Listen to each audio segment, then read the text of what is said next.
We thought Maple Row was lucky. The houses were old but pretty, with red bricks and small gardens. My wife, Lena, said the street looked like a picture from calendar. Our son, Daniel, ran up and down the pavement the first day, counting the lampposts. The neighbors were kind. Too kind, maybe. On the afternoon we arrived, 3 different families brought us food, a warm pie, a basket of apples, a bottle of dark red juice that looked almost like wine. Welcome to the neighborhood, they said with bright smiles. You'll love it here. We take care of each other. I remember how their eyes stayed on us a little too long. The strange things began small. At night, I heard footsteps outside our bedroom window, soft like bare feet on grass. When I looked, no one was there. Daniel said he saw tall people standing near the fence after sunset. Lena laughed and told him it was just shadows. But the dog next door cried every night. Not barking, crying like it was afraid. The neighbors only came out after the sun was low. I noticed that. In the mornings, the street was empty. Curtains closed, doors shut tight. But after 7 p.m., Maple Row woke up. Music played, people walked slowly, and the air smelled of sweet flowers even in cold weather. 3 weeks after we moved in, Mrs. Harrow from number 12 knocked on our door. She was a thin woman with very pale skin and a smile that didn't show teeth. We are having our yearly Halloween party, she said. All the neighbors will be there. You must come. It begins at 9. Lena was excited. Daniel begged to go. I felt a knot in my stomach. Still, we said yes. On Halloween Day, the street looked different. Black ribbons hung from trees. Pumpkins sat on every step, but their faces were not funny. They were carved into long, screaming shapes. I told myself it was just decoration. At 8:45 p.m., we left the house. The air was cold and heavy. Not a single car passed on the road outside Maple Row. It felt like the world ended at the corner shop. From number 12, we heard music slow, old music, like something from a radio buried in the ground. The house was full. Candles everywhere, but no electric lights.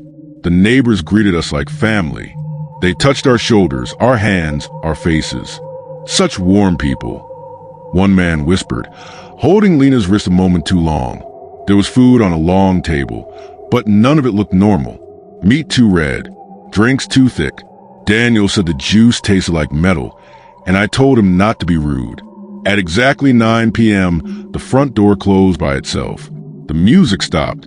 Everyone turned to look at us. Mr. Calder, who lived across from us, stepped forward. New friends, he said softly. Tonight you join Maple Row truly. His teeth looked sharp in the candlelight. Not like costume teeth real, white pointed. Lena squeezed my hand. Daniel hid behind my legs. I laughed nervously. Good masks, I said. No one laughed back. The lights went out, not just in the house, on the whole street. Through the windows, I saw every home fall into darkness at the same moment. Someone blew out the candles. Hands touched us from all sides. I grabbed Daniel and ran for the door. It would not open. Mrs. Harrow's voice came from the dark, right near my ear. Don't be afraid. It only hurts for a moment. That was when I knew. They were vampires. And we were the meal. I kicked the door until it was cracked. We burst outside and ran. Maple Row had changed. The friendly houses now looked like black teeth around a mouth. Figures stood on every doorstep watching us. No one helped. Lena screamed when something landed behind us. A man dropping from a roof without a sound. Split up, I shouted. It was the worst mistake of my life. I held Daniel's hand as we ran toward our house. Lena went the other way, crying for help. Halfway down the street, a tall woman stepped out from between 2 cars. She moved faster than any human could move. Her eyes shone like wet stones. She lifted Daniel as if he weighed nothing. Daddy, he shouted. I tried to fight. Her hand struck me once and I fell to the ground, dizzy, tasting blood. When I looked up, my son was gone. I crawled to our front door and locked myself inside. From every window, I saw the neighbors standing in our garden, on the pavement, on the roof, waiting. The phone had no signal. The internet was dead. Even the clock had stopped at 9 o'clock. Lena banged on the back door minutes later. I pulled her in. Her dress was torn, and there were 2 small red marks on her neck. They said we can leave, she whispered, shaking. But only if we give them one of us. We both started to cry. The rest of that night felt like years. They played with us. Sometimes they knocked politely. Sometimes they scratched the walls like animals. Once Mr. Calder pushed his face through the letterbox and asked if we wanted more juice. We heard Daniel's voice outside calling for his mother, but it sounded wrong, slow, empty, like a recording. I wanted to open the door. Lena held me back. That isn't him anymore, she said. Near midnight, we hid in the basement. Behind old shelves, I found something carved into the brick by a past owner. They are not people. Do not accept the invitation. Under the words were hundreds of tiny scratches, like someone counting days in prison. We were not the first. Through the small basement window, I watched them take a man from the next street, a delivery driver who didn't belong here. They surrounded him gently, almost kindly. Then the kindness broke. I will not forget the sound. Not a scream, more like a long sigh being torn in half. They drank from him while still talking about the weather and the price of milk. Maple Row ate people and kept their houses clean. Toward 2 a.m., Lena grew quiet. Her skin looked paler. She said she was thirsty all the time. When she smiled, I saw the edges of new teeth pushing through. They kissed me, she admitted. Just a little kiss. The infection was already in her. I felt completely alone. At 3 a.m., the front door unlocked by itself. Mrs. Harrow entered like smoke. Give us the boy and the mother can stay, she said. Refuse, and by sunrise you will both serve us anyway. I asked where Daniel was. She only smiled with her bright, hungry mouth. I understood then. Maple Row did not just drink blood. It drank families. It drank futures. I took the kitchen knife and held Lena while she cried, fighting the change inside her. Outside, the neighbors waited patiently like friends after church. The clock moved from 9 to 9:01. The night was starting again. People ask how I survived. I tell them we escaped before dawn. That is the story the police believe. The truth is heavier. I gave them myself. At sunrise, they let Lena leave with Daniel, both cured, both free, with no memory of Maple Row. They live in another city now. She thinks I died in an accident. Maybe I did, because I am writing this from number 14 Maple Row, sitting at the same table where we were invited. The neighbors are preparing another Halloween party. New residents arrived yesterday.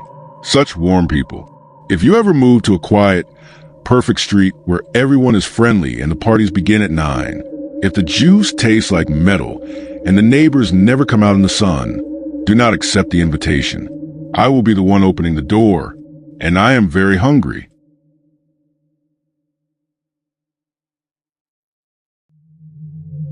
My name is Daniel Reed.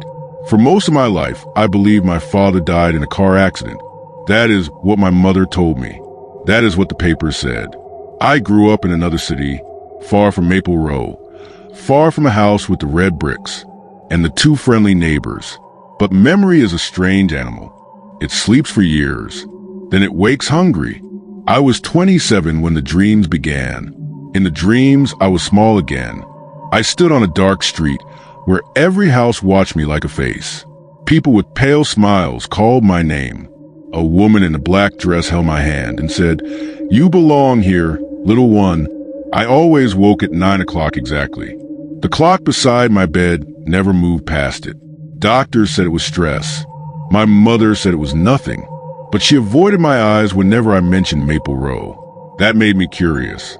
Curiosity is a door, and some doors should stay closed. After my mother died, I cleaned her house. In the attic, I found a small cardboard box wrapped with tape, so old it had turned yellow.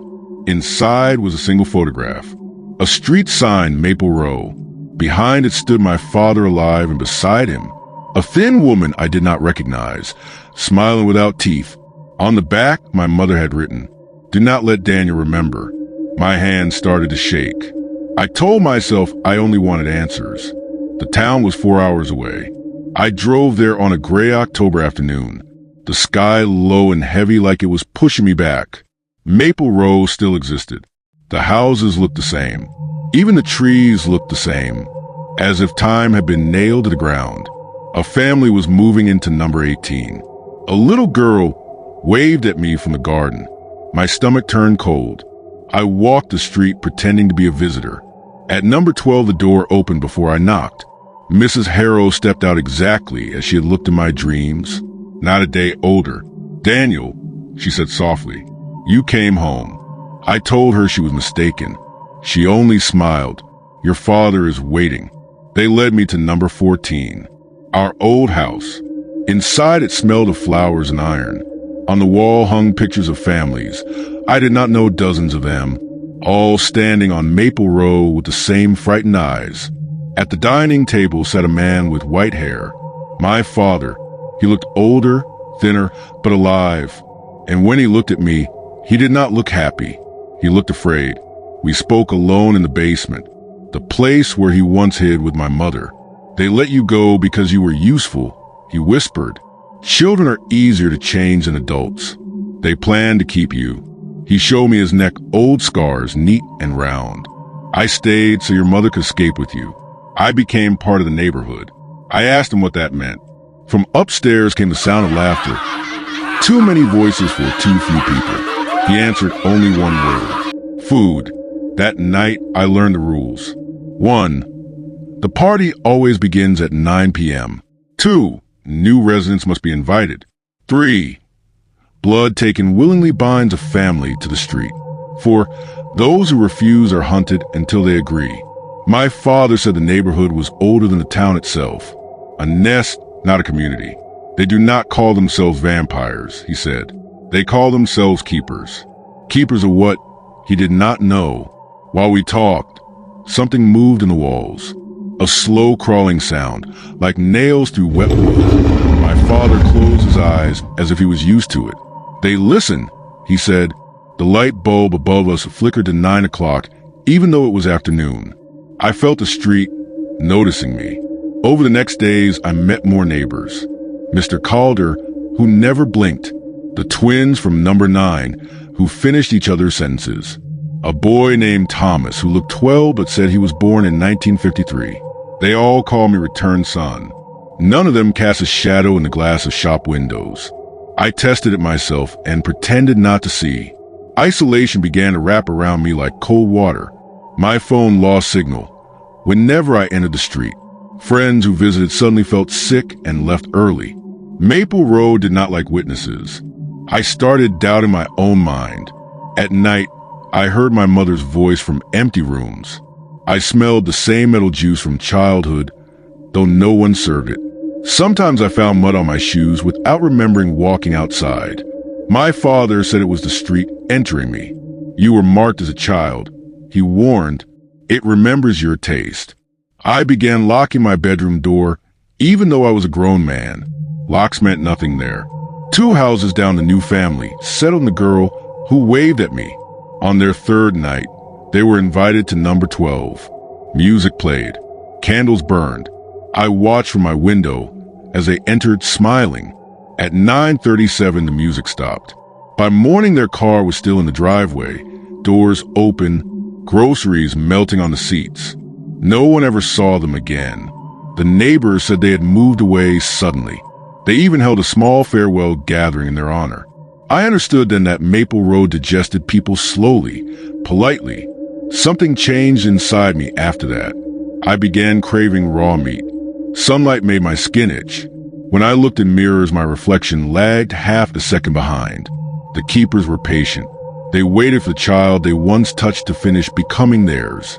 I fought it with coffee, with prayer, with staying awake.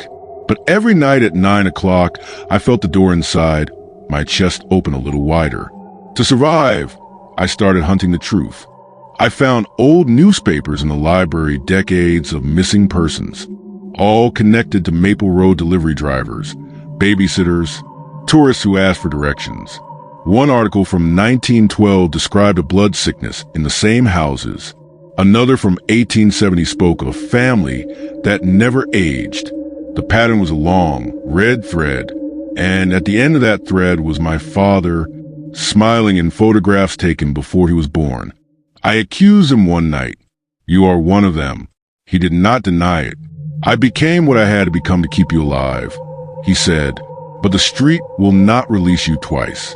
Outside, the neighbors gathered silently, as if listening to our argument through the bricks. He touched my face the way he did when I was a boy. "I'm sorry, Daniel. The party is tomorrow." An envelope appeared under my door. Black paper, gold writing, "Welcome home, 9 p.m. I felt the old fear crawl out of childhood and sit beside me. The same fear my mother once felt. The same fear that lived in the basement scratches. Isolation closed around me completely. Friends stopped answering calls. Buses skipped the street. Even birds avoided the trees. Maple Row was preparing its table, and I was the main dish. I am recording this before the hour arrives. If someone finds it, know that the keepers are real. They do not sleep. They do not forget. They wait behind friendly faces and clean curtains. My father says surrender is peaceful. I do not believe him. At 9 o'clock, I will walk to number 12. Not as a guest, as a hunter of my own history. I have a knife, salt, and the old mirror from our attic. I do not know if any of it will help, but I will not disappear politely like the others. It is 8:58 now. From outside, I hear music beginning, the same slow song from my childhood. The neighbors are laughing softly, rehearsing kindness. If I do not return, remember this. Maple Row is not a street. It is a mouth. And tonight the mouth opens for me again. 8:59 p.m. The minute before 9 fell alive. The whole street was breathing with me. Windows sweating light. Trees clicking their branches together like thin bones. From number 12, the music floated out, old and patient. The kind of melody that makes you remember things that never happened. I stood on the pavement, holding the attic mirror under my arm. My father waited beside the gate. "Once you step inside," he said, "you will not be a visitor anymore." The clock on my phone changed to 9 o'clock. Every light on Maple Row blinked once, together. Number 12 smelled of roses and wet pennies. Candles lined the hallway like a spine. The neighbors greeted me gently, touching my shoulders, my hair, as if welcoming a lost child home from war. Mrs. Harrow took my coat. "Tonight you remember who you are," she whispered. My father walked behind me like a prisoner returning to his cell. At the end of the hall, a red door stood open. A room I had never seen before. A room that did not exist on the outside of the house. That was where they worshipped. We went downstairs that felt too long. The basement was gone. In its place stretched a wide stone hall lit by hundreds of candles. The walls were carved with faces, some laughing, some screaming, some half-finished as if the stone had grown tired. In the center stood a table shaped like a circle of teeth. Above it hung a black shape that hurt my eyes to look at, like a hole wearing skin. "That is the keeper of keepers," Mr. Calder said proudly. I asked what it was. He smiled. "Hunger older than God. They did not worship blood. They worship return." Every person taken on Maple Row fed the thing above the table. Not just their bodies, but their names, their memories, the idea that they ever existed. The keepers drank what remained. "Families are candles," Mrs. Harrow explained. "We place them before the dark, so it will not notice us." I understood then. The neighbors were not monsters pretending to be people. They were people trying not to be eaten by something worse. My father knelt before the table. "I brought my son back as promised," he said. The room grew colder. The candles bent toward the hanging shape, like flowers toward sun. He turned to me with tears in his eyes. "I stayed alive by giving them others," he whispered, "but I could never give you." The keepers murmured, disappointed. The thing above us moved, just a little, like a sleeping animal dreaming of food. They asked me to sit. On the table waited a cup of dark juice, thicker than any drink should be. I recognized the smell from childhood metal and summer rain. "Drink willingly," Mrs. Harrow said, "and you will belong. Refuse, and the street will take you by force." I felt the mirror under my jacket grow warm, almost hot. The reflection, Inside, it was not my face anymore. It showed the little boy I once was, standing alone in the hallway of our old house. He nodded at me. I placed a mirror on the table. The glass caught the candlelight and threw it back as a white scream. The keeper stepped away as if burned. Inside the reflection, another room appeared. The true basement of number 14. The place where my mother once hid. The place scratched with warnings. The thing above us shuddered. "You brought a door," Mr. Calder hissed. I answered. I brought a way out. The mirror opened like water breaking. Voices poured from it. The voices of every family Maple Row had swallowed. Drivers, babysitters, the girl from number 18, my mother calling my name. The keepers covered their ears. The black shape above the table stretched downward, angry, starving, trying to drink the sound itself. My father grabbed my arm. "Run, Daniel." We ran up the endless stairs. Number 12 twisted around us like a living throat. Doors appeared where walls had been. Windows melted into mirrors. I heard the keepers climbing behind us. No longer polite, no longer slow. Their footsteps were too many. In the hallway, the front door was gone. Maple Row did not intend to let its returned son leave twice. Through a window, I saw the street. Every neighbor stood outside silently, even those who had died decades ago. They waited like an audience for a play. The house shook. The thing from the chapel pushed upward through the floors. Hungry for the door I had opened, my father looked at me with terrible love. "You must finish what your mother started," he said. "Break the invitation." I asked how. He pressed a cup into my hands. "Spill it on the threshold." Blood refused close his mouth. We reached the entrance at last. The keepers formed a circle behind us, their faces slipping between human and something pale and ancient. Mrs. Harrow spoke kindly, almost sadly. "If he breaks the rite, the hunger will take one of us instead. Perhaps his father." My father nodded. "It should be me." My hands trembled over the cup. Family or freedom? Father or future? The clock somewhere in the house struck 9:09. I poured the dark juice onto the doorstep. The sound it made was like a door closing far underground. The house screamed. The walls cracked like dry skin. The chapel collapsed beneath us, swallowing candles, carvings, the hanging shape that folded into itself with a noise like a mouth biting its tongue. Outside, neighbors fell to their knees, suddenly ordinary, suddenly old. Some turned to dust. Some simply cried. My father held me while the street forgot how to be alive. By morning, Maple Row looked normal. Police said an underground gas pocket had caused hallucinations. Reporters called it mass hysteria. Families from missing persons lists were never found. Number 12 was an empty lot. My father sat on the pavement, gray and tired, no longer a keeper, just a man who had survived too long. He thanked me for letting him end. Then he closed his eyes and became very still. I left the town at sunrise, but the clock in my new apartment still stops at 9 o'clock some nights. I sometimes taste metal in water. In mirrors, I see a small boy waving from a hallway that no longer exists. Hunger older than God does not forgive easily, and streets remember better than people. If you ever receive an invitation from neighbors you barely know, if the party begins at 9, if the drink tastes like pennies and the music sounds older than the house, leave before the first candle bends, because somewhere in a town you have not visited yet, Maple Row is growing again a neat, friendly street waiting for new families to love. And I am not sure I closed the door. My name is Eliza Grant. I was the little girl who waved at Daniel Reed when my family first moved to Maple Row. I am not little anymore.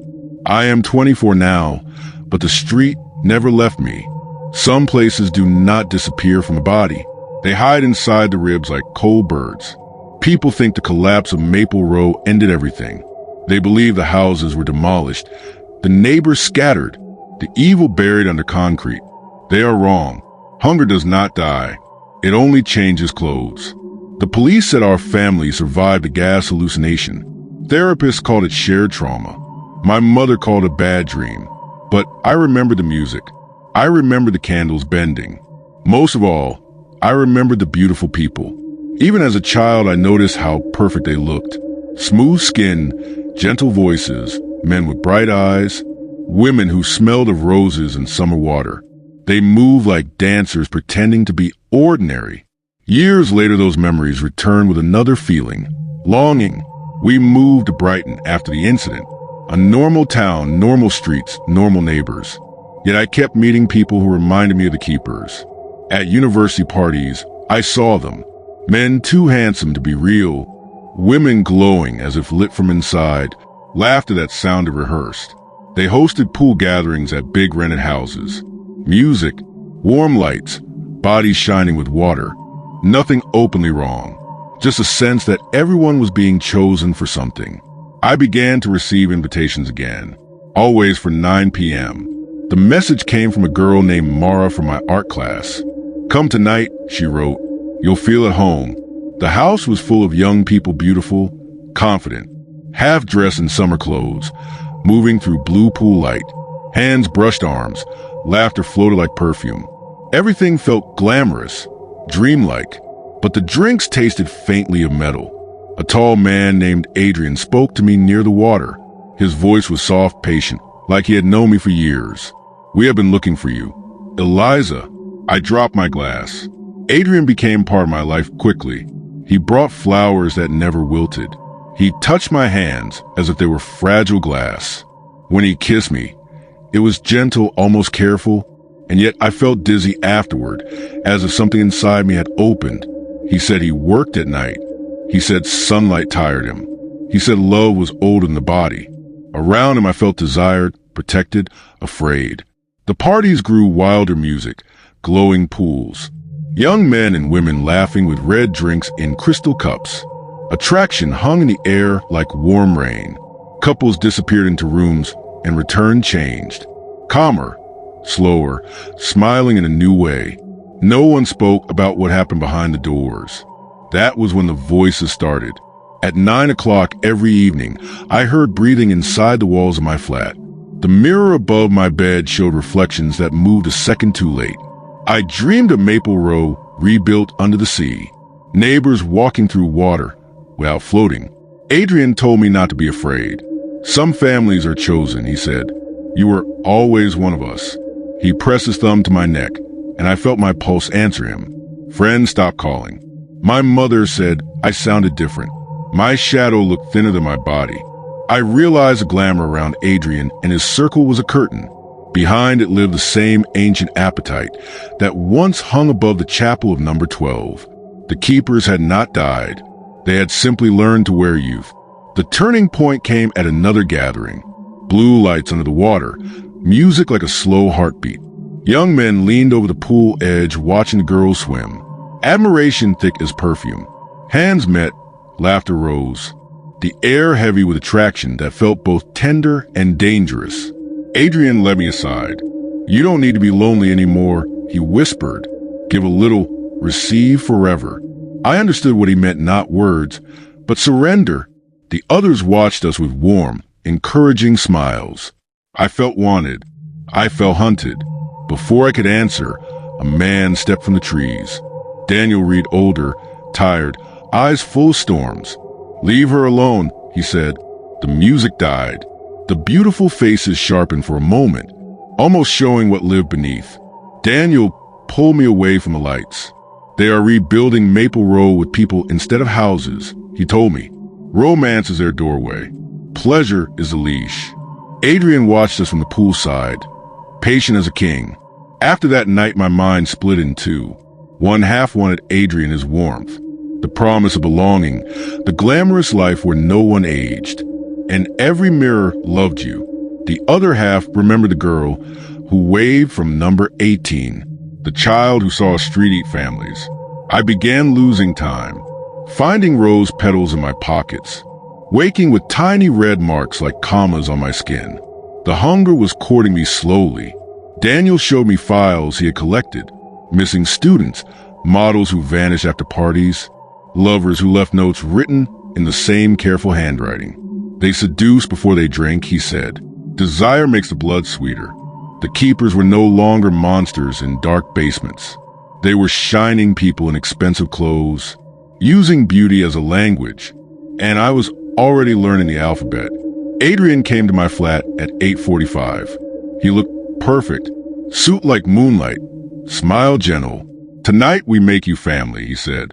"No more fear, only love." Behind him, the hallway seemed longer than it should be, as if another house waited inside the building. Daniel stood beside me holding the old attic mirror, our only weapon. The clock began to crawl toward 9.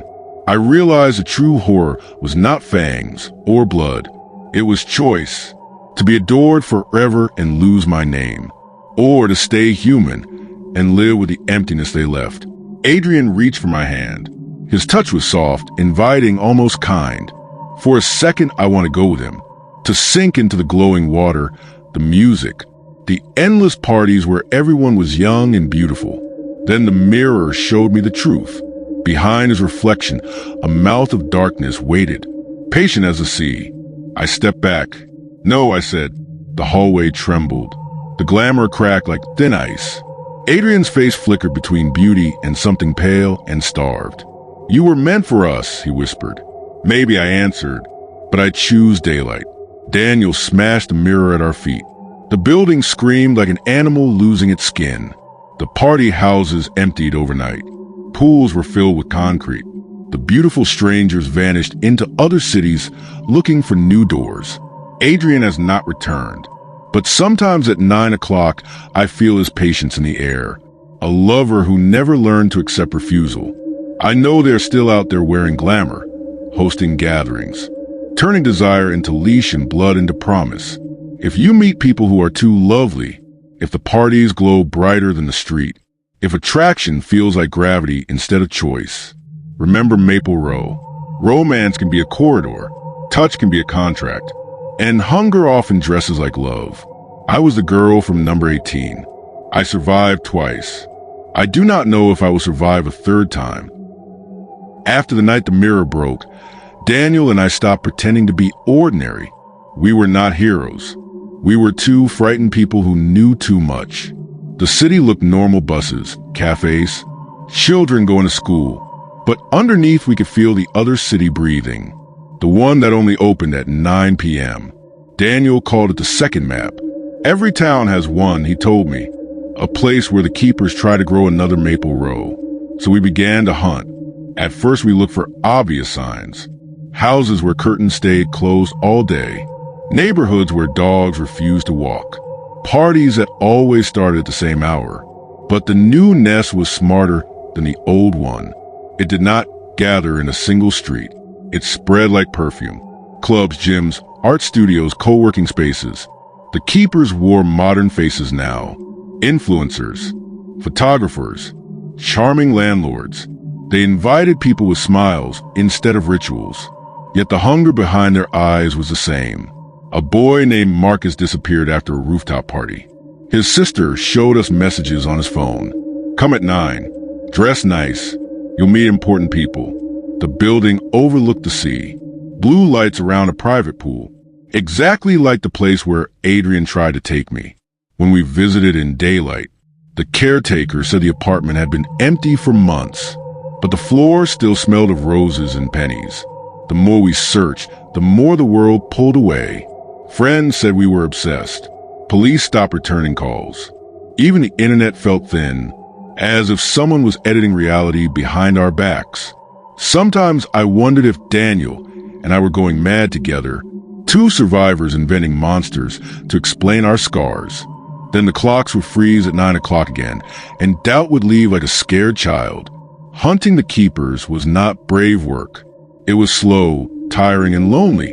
Daniel hardly slept. He drew maps of the city covered in red pins and old photographs. I kept notebooks filled with names that later vanished from public records. We began dreaming the same dreams. A long table shaped like teeth, beautiful people applauding, a dark shape waiting above us like a patient moon. Fear became a third roommate in our flat. One evening, an elegant woman sat beside me on the bus. She wore sunglasses though the sun was gone. "You should stop looking," she said gently without turning her head. Some doors bite back. I asked who she was. "A friend of Adrian," she answered. "He misses you. At the next stop, she stepped off and disappeared into a crowd that did not move for anyone else. Daniel believed it was a warning. I believed it was a promise. We finally traced a pattern to a luxury wellness retreat outside town. Silver Pines Estate. Brochure spoke of renewal, beauty, eternal youth. Guests arrived healthy and left strangely quiet. Every program began at exactly 9 p.m. The photographs showed familiar faces. People from the pool parties, from art galleries, from Marcus's rooftop. The nest had found a new name. We were not warriors. We had no holy weapons, no ancient spells. Only the broken mirror glued back together, Daniel's stubborn courage, and my memory of being the girl who once waved. Daniel said the keepers feared witnesses more than knives. Truth starved them, he believed. So we planned to enter Silver Pines as guests and watch. The estate looked peaceful, white buildings, gardens, soft music. Staff greeted us like family. Beautiful young men carried our bags. Women with warm smiles offered drinks that smelled sweet and metallic. At dinner, the guests talked about second chances, new beginnings, freedom from aging. I felt the old attraction pulling at me again, a velvet rope around the heart. Daniel squeezed my hand under the table. "Remember who you are," he whispered. At 8:59 a.m. bell rang. We were led to an indoor pool, glowing blue like a sleeping eye. Couples stood close together, hands sliding over arms, laughter thick and intimate. Romance filled the room, gentle touches, admiring looks, the promise of belonging. It was beautiful, and it was a trap. Adrian stepped from the water, wearing a white suit, unchanged, perfect. "Welcome home, Eliza," he said. The guests did not see what we saw. Behind every smiling face, another face waited, pale, hungry, patient. The music slowed into a heartbeat. The water reflected shapes that had too many teeth. Daniel raised a repaired mirror. In its glass, the pool became the old chapel, the hanging darkness returning like a remembered nightmare. Some guests screamed. Others applauded. They had already chosen sides. The glamour broke. Lights flickered. The keepers moved faster than bodies should move. We ran through corridors that lengthened like dreams, past rooms where people lay half-changed, smiling at ceilings only they could see. Isolation closed around us. Even our footsteps sounded borrowed. Adrian followed calmly. "You cannot kill hunger," he said. "You can only feed it or join it." In a storage hall, Daniel admitted the truth. "I'm not hunting them to save the world," he said. "I'm hunting them to finish my father's story, to prove we can choose differently." His voice shook. I realized we were both still children of Maple Row, pretending to be adults with plans. We reached the old boiler room beneath the estate. There hung the same darkness from number 12, smaller now, but growing, fed by new victims and new romances. Names floated inside it like drowned stars. Marcus, dozens of others, almost mine. The keepers knelt before it, offering cups of red light. Daniel smashed a mirror against the machine controls. I spoke the names of the missing as loudly as I could, giving them weight again. The darkness trembled. The estate shook like an animal trying to wake. For a moment, I believed we were winning. Then Adrian touched my shoulder with terrible gentleness. "You cannot rescue what already loves us," he said. We fled before the building settled. Guests poured out laughing, confused, some crying for the beautiful hosts who had vanished. News later called it a chemical leak. Daniel and I returned to the city carrying more fear than victory. The nest was wounded, not dead. Hunger had only moved houses again. Now we watch new neighborhood, new parties, new shining faces. Isolation is our price. Anxiety is our compass. Every clock that strikes 9 is a question. Sometimes I still feel Adrian in crowded rooms, admiring me from across the light, patient as a tide. Daniel says we will keep hunting as long as we breathe. I am not sure hunting is the right word. We are more like gardeners pulling weeds from a field that grows faster than hands. But we continue. For Marcus, for my childhood, for anyone invited to a party that begins at 9. Daniel disappeared on a Tuesday. No struggle, no message, only his coat folded on the chair and the clock stopped at 9:00. I walked the streets calling his name like a foolish sister, searching for a brother who had already become wind. The city answered with traffic and rain. Maple Row answered with silence inside my bones. Hunting alone feels different. The fear has more room to sit. After Daniel was gone, the gatherings changed shape. They were no longer hidden in basements. Now they were proud, glamorous, floating above the city in hotels and glass houses near the sea. Wealthy visitors arrived from everywhere. Businessmen from Lagos and Dubai, actors from Paris, models from Sydney and Seoul. They came for adventure weekends, advertised as exclusive experiences for the beautiful and the bored. At night, the pools glowed like blue moons. Music wrapped around bodies dressed in silk and water. The guests looked perfect, tall men with confident smiles, women moving like slow fire. Everyone half-dressed in summer, even when winter waited outside. From a distance, it looked like paradise. Up close, it felt like a mouth learning to sing. I attended one party pretending to be a photographer. There were physical touches everywhere, hands resting too long on shoulders, whispers close to throats, couples drifting together as if pulled by invisible strings. The keepers had learned to use attraction as language. No one forced anyone. That was the clever horror. People wanted to belong. They wanted the glamorous men who spoke softly, the radiant women who promised a life without aging. Desire opened doors better than violence ever could. And in the drinks, beneath the sweetness, lived the old metal taste. I began tracking names. A film producer from Italy arrived with 3 famous models. A tech millionaire from Kenya brought his fiancée and her friends. A football star from Brazil landed with an entire entourage. Photographs showed them laughing beside the pools, arms around new companions, faces glowing with excitement. But departure lists were always shorter than arrival lists. Some men left alone, smiling strangely, unable to remember the weekend clearly. Others never left at all. Their social media went silent like a light switched off inside the world. The girls they brought, actresses, influencers, bright young women, often remained as hosts for the next gathering, more elegant, more distant, wearing the same patient smile. They had become something else. The keepers understood human hearts better than any monster should. They created evenings that felt like dreams. Warm water, soft music, beautiful strangers who listened carefully, who touched as if you were precious. Many guests believed they were falling in love.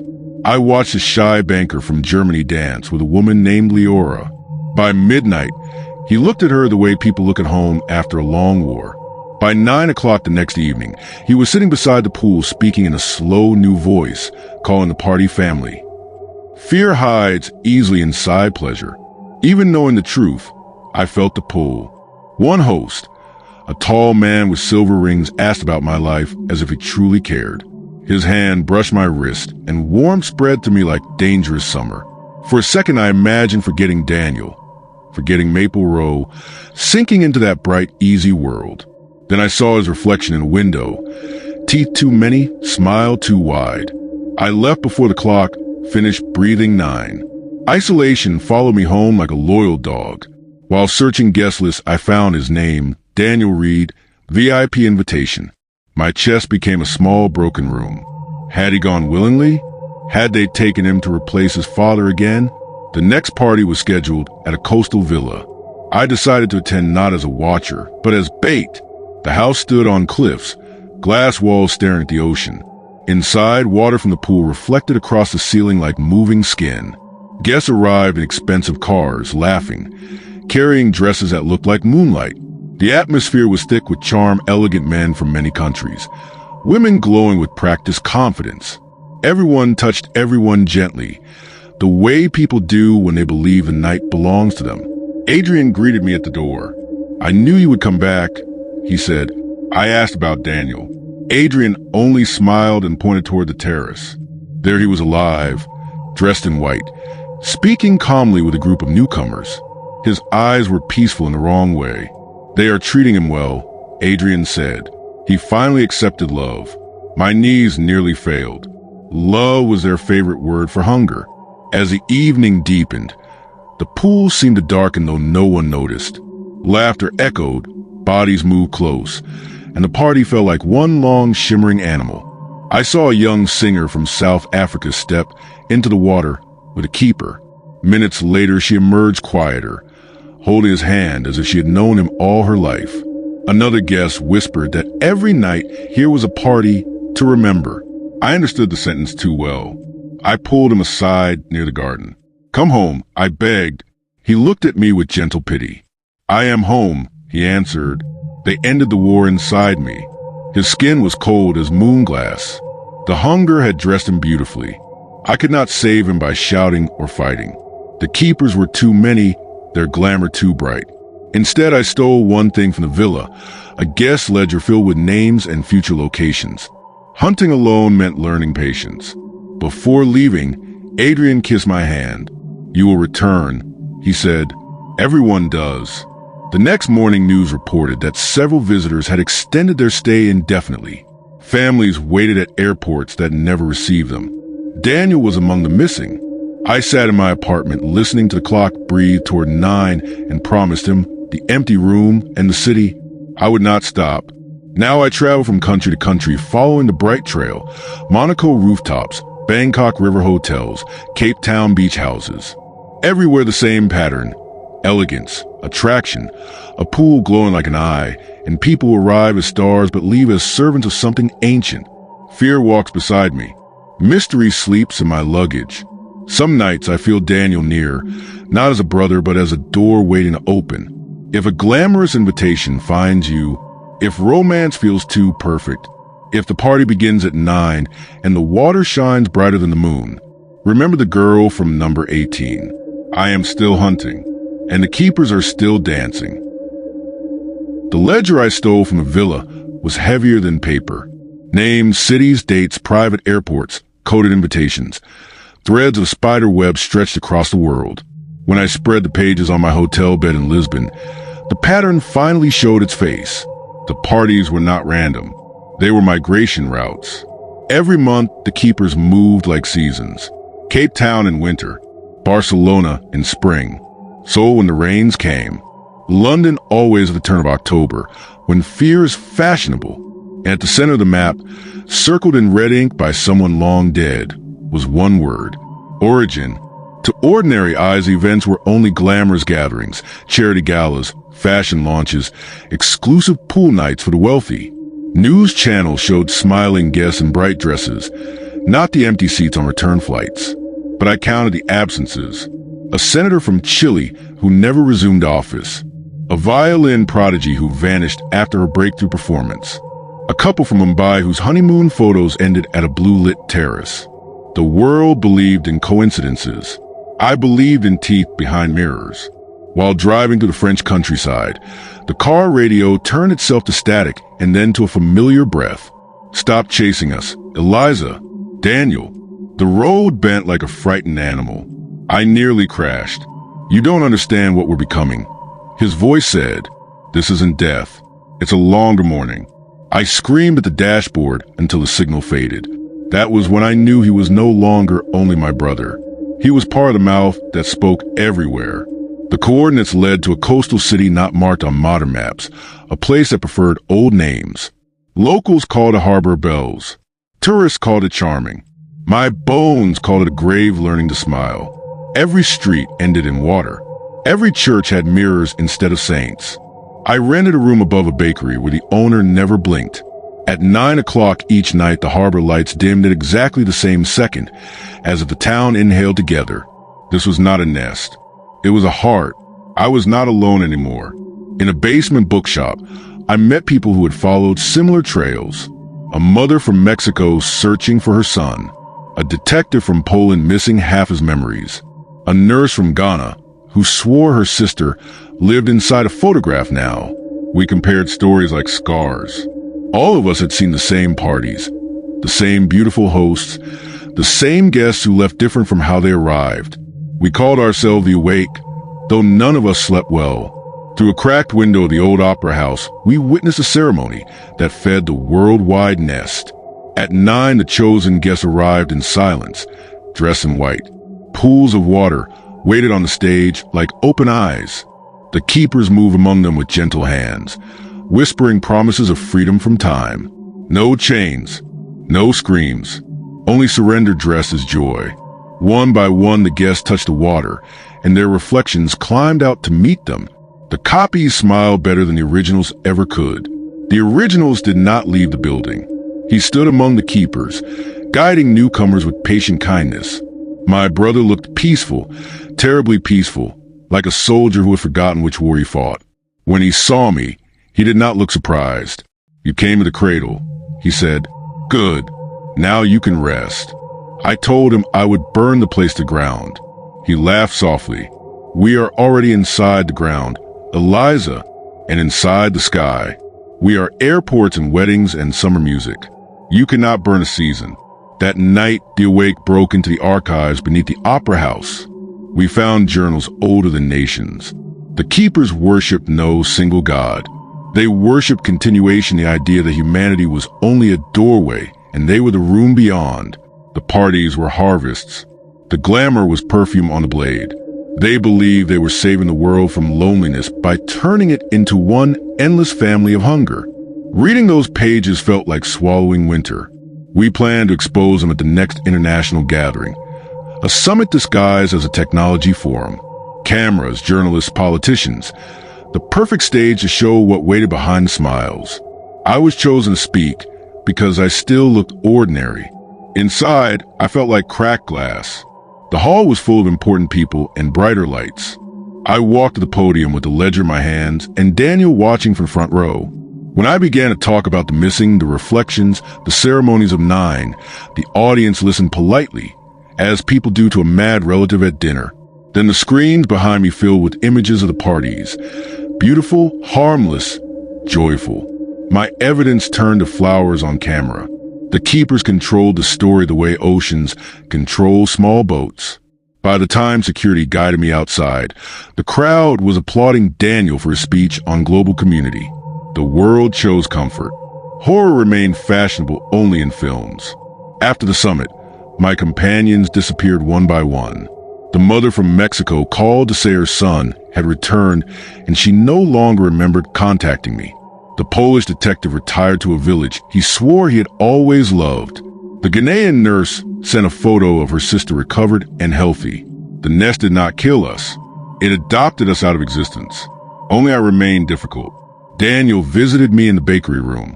"You can stop now," he said, touching the wall as if it were breathing. "The world has already agreed." "I haven't," I answered. He looked genuinely sad. "Then you will always be tired." Before leaving, he placed an invitation on the table. Another party, another city, another shining pool. The date was tomorrow at 9. I write these words for the ones who still doubt. The worldwide nest is not hidden anymore. It lives in advertisements, in exclusive resorts, in any gathering that feels too perfect and ends with missing luggage at airports.